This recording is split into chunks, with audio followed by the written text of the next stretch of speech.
Good morning, everybody. I'm so excited to see you again today. I want to talk to you about the best day ever. I mean, no day ever like this before, and there'll never be a day quite like this again. In fact, it changed everything for everybody. All right, so hold to that. We're going to sing our song.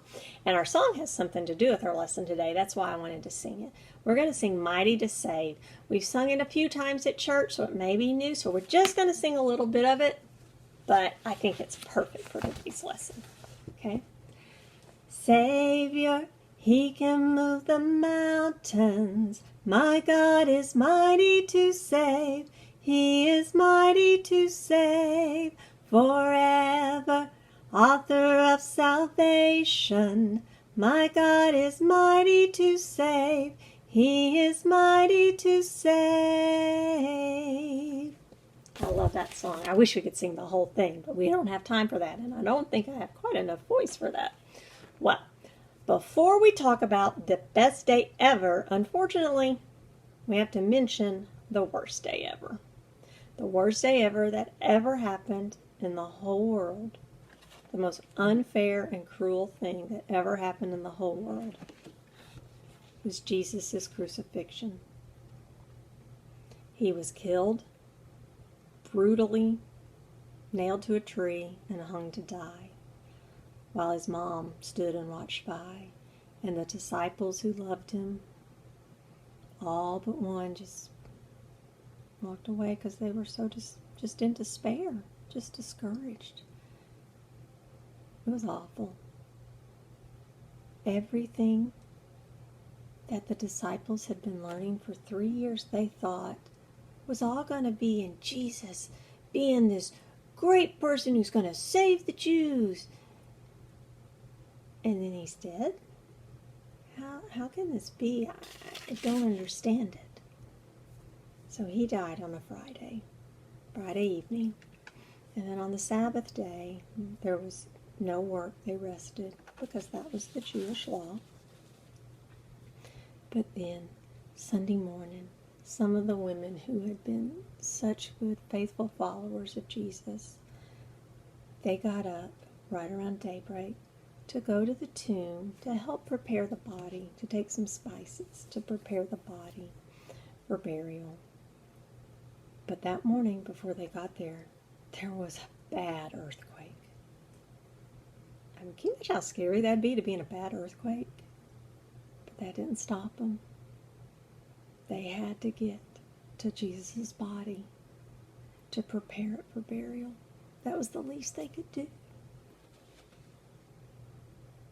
As they got there, they noticed the stone, the heavy stone that they weren't even sure how they were going to get it moved to get in there, it was moved away. It was gone. The guards who had been guarding the tomb, the Bible says they became like dead men, shook, and just either passed out, died, we don't know. But they were just gone. So they got to the tomb and they looked inside. And what they saw, they were not prepared to see. It was empty. The tomb was empty. Where was Jesus' body? What has been done with it? What has happened? What could this possibly mean? I mean, could things get any worse? About that time, an angel said, "Don't you remember Jesus talked about that? He's risen. Go tell my disciples." Right? They were very confused. So they ran, and they ran. And they went and they told the disciples. Who didn't believe him? No, he's dead. What do you mean? This can't be. They found Peter and John and they told them. Remember, Peter and John were Jesus' best friend. Peter, James, and John. But they told Peter and John. And Peter and John were confused, and they started running, and they ran out of the city to that tomb to see for themselves. And first, Peter gets, no, I said that wrong. John gets to the tomb and he looks inside. But Peter, when he arrives to the tomb, he just runs right inside. And they see the tomb empty, the burial cloths laid out, the head wrap that had been around Jesus' head was all folded neatly and placed aside. Could you imagine what they were thinking when they saw that? It was amazing. So then they go back to the disciples. Well, Mary Magdalene, she was so confused. She was so distraught. She's not putting all the pieces together yet, is she? And so she was just sitting near the tomb. And Jesus appeared. In fact, at first she didn't even recognize it as Jesus. She thought he was just a gardener. And I love this. This is what Jesus said. I want to read this to you. This is from the book of John. The John who had run to the tomb. And the John we learned about in our last lesson. This is what John tells us happened. Mary stood outside the tomb crying, and as she cried, she bent over to look into the tomb.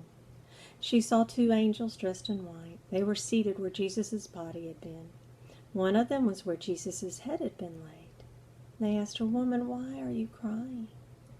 "They've taken my Lord away. I don't know where they've put him."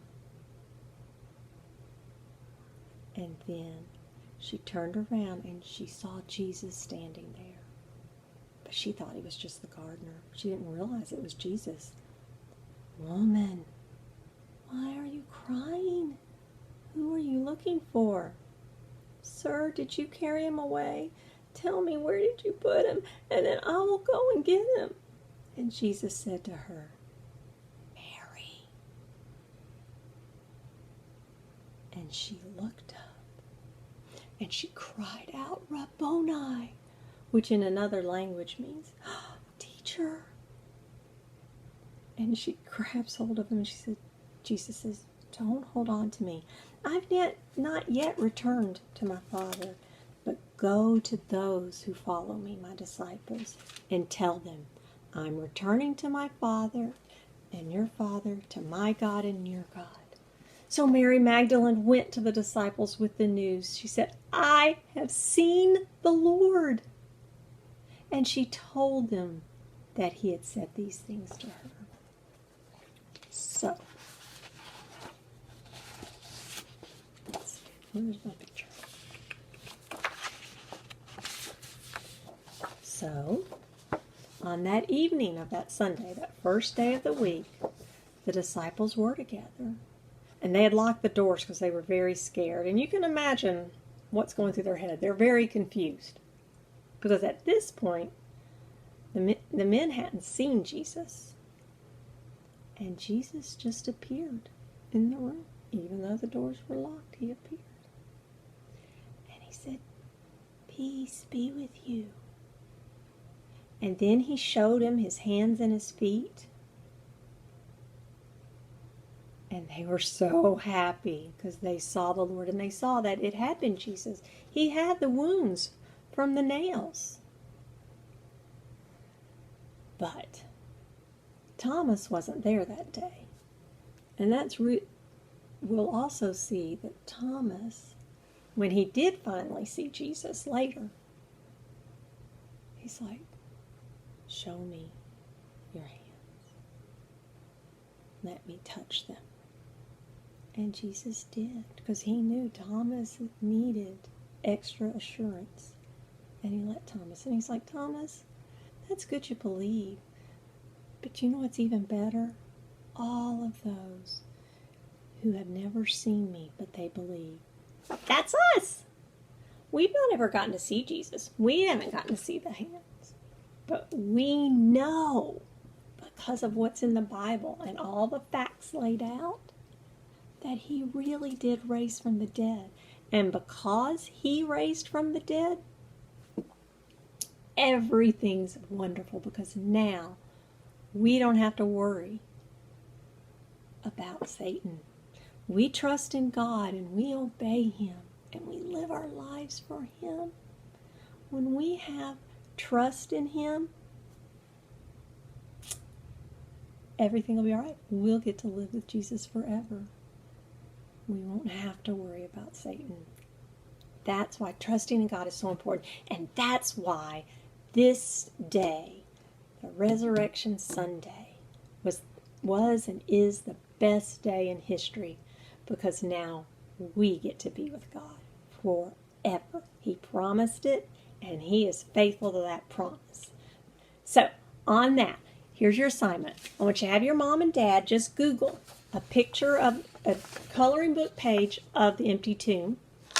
Get your markers and color that picture, all right? So you can think about how he has risen for us.